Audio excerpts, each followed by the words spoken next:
Alors, tu t'intéresses, Jackie? Tu crois qu'on peut le guérir?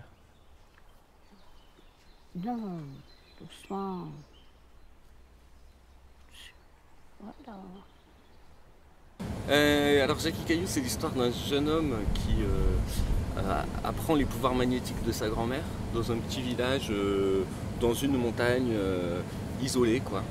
Et elle commence, disons que le film commence et il apprend les dons de sa grand-mère, quoi. Donc c'est son trajet vers les pouvoirs magiques. Mais je pense que c'est un truc qui vient de mon enfance. Mon père, c'est le médecin généraliste d'un petit village dans la Sarthe. Donc la Sarthe, c'est le nord-ouest de la France, à côté de la Mayenne. C'est un endroit où il y a beaucoup de rebouteux déjà. Et c'est un peu des souvenirs d'enfance, de ce que me racontait mon père, de ce petit village, quoi, qui me fascinait un peu. Et donc j'ai rencontré plein de magnétiseurs pour écrire le film, en m'intéressant plutôt à des gens qui avaient le don de leur famille, quoi. Voilà. Ouais, bien sûr, c'est très important pour moi. Et puis dans cette histoire de magnétiseur, ce que je racontais tout à l'heure, c'est ce qui m'a le plus touché quand j'en ai rencontré, c'est des gens qui... parce qu'en fait, il y a toutes sortes de magnétiseurs. Il y a des gens qui sont, par exemple, un peu nouvelle spiritualité, quoi, qui ont un côté qui vient de pratiques plutôt orientales, etc., et qui ont tout un discours, ou alors ça peut être des gens qui sont avec les pierres, etc., donc un truc très... avec un discours très élaboré sur leur pratique. Et ce qui m'intéressait, les gens que j'ai rencontrés qui m'intéressaient le plus, c'est des gens qui l'avaient eu de leur famille, et du coup qui n'avaient pas forcément un grand discours, et puis des gens aussi assez religieux finalement. Parce que ce qu'il y avait de beau, c'est quand ils parlaient de leurs dons, ils disaient moi je sais pas quoi, ça me vient de là-haut, je sais pas quoi en dire. Et j'aimais bien que ça se passe de mots, de discours, et c'est quelque chose que je trouvais plutôt beau pour le film, ça. Voilà. T'es crispé, hein. Comme ça. Je dois dire quelque chose? Tu peux demander de guérir. Enfin, doucement. Jackie Caillou, c'est un musicien dans mon film, et j'ai trouvé un jeune homme qui s'appelle Thomas Parigi, qui est musicien en vérité, enfin qui est devenu acteur en jouant dans le film, mais qui est musicien. Ouais, il y a quelque chose comme ça, en tout cas, c'est son chemin dans le film. Il s'interroge beaucoup au début sur sa musique, puis après sur ses dons magnétiques. Et puis à un moment, il devient très orgueilleux, et j'imagine qu'il se fantasme un peu en sauveur. Voilà, comme une figure messianique. Je pense que le film il joue un peu de ce cliché, parce que le personnage à un moment se projette là-dedans, quoi. À un moment il va magnétiser le village en entier comme ça, et il devient un peu voilà, dire orgueilleux, quoi.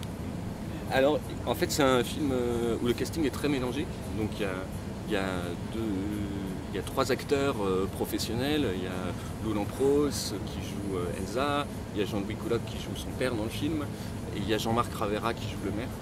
Et ensuite, c'est des gens qui n'ont jamais joué de leur vie. Donc Thomas, que j'ai rencontré dans un bar à Marseille, qui est vraiment musicien, sa grand-mère dans le film, qui est Gisèle, elle, je l'avais filmé en documentaire, donc c'est mon film précédent. Je l'avais filmé dans la relation qu'elle a avec son fils, pour mon film d'avant, et je lui ai proposé ce rôle de magnétiseuse qui l'a beaucoup intéressé. Voilà.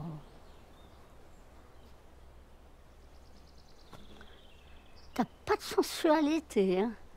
T'as jamais touché une fille, hein. Va chier, mamie. Et alors moi, au début, c'est-à-dire que le loup-garou, c'est très codifié par... donc souvent, la transformation, elle se passe la nuit, à la pleine lune. C'est un genre presque en soi cinématographique, et donc on attend une transformation en direct, souvent, quand on s'embarque dans ce genre de film. Et moi, c'était pas tout à fait mon idée, c'était un truc plus sobre et un peu plus vers le mythe ou le conte. Et du coup, voilà, c'est pour ça que la transformation, elle se passe hors champ. On en voit l'avant et l'après, mais jamais la transformation en elle-même. Et C'est-à-dire que j'avais pas envie de me frotter au loup-garou dans sa dimension, je sais pas comment dire, genre cinématographique, mais plutôt du côté du conte ou du mythe. Et c'est ça qui est très différent d'un film comme Teddy, où j'ai l'impression qu'ils ont plutôt pris à bras le corps le film de loup-garou vraiment, pour en faire une version un peu à la française.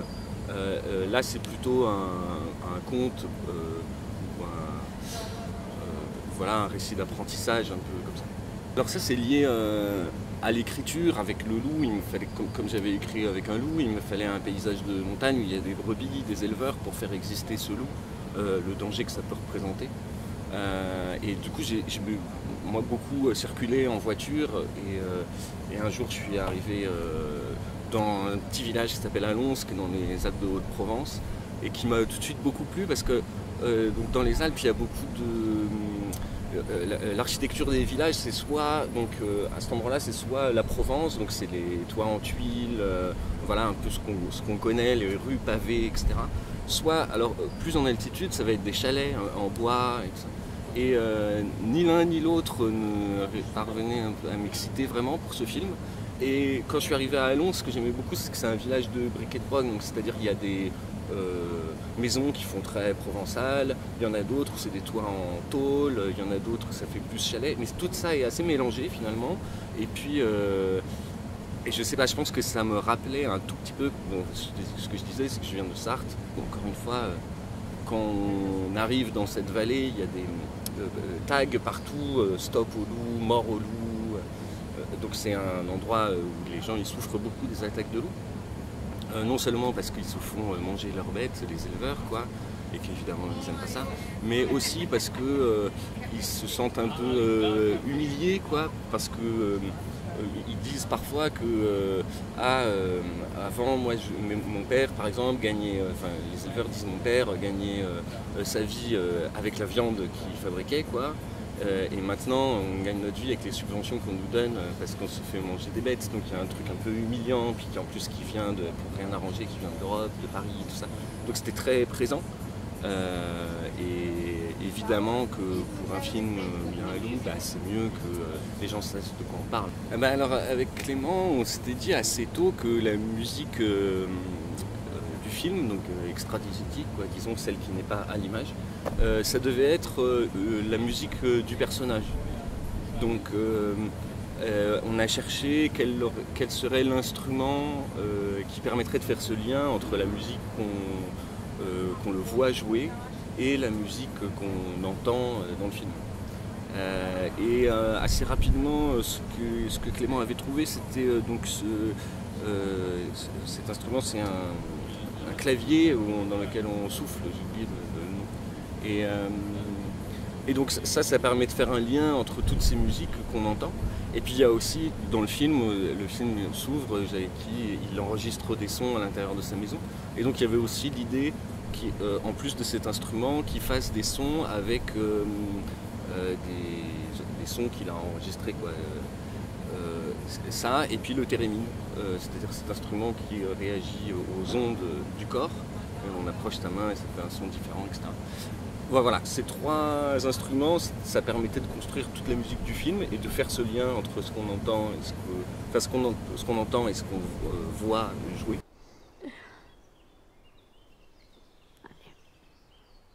Comme ça, voilà.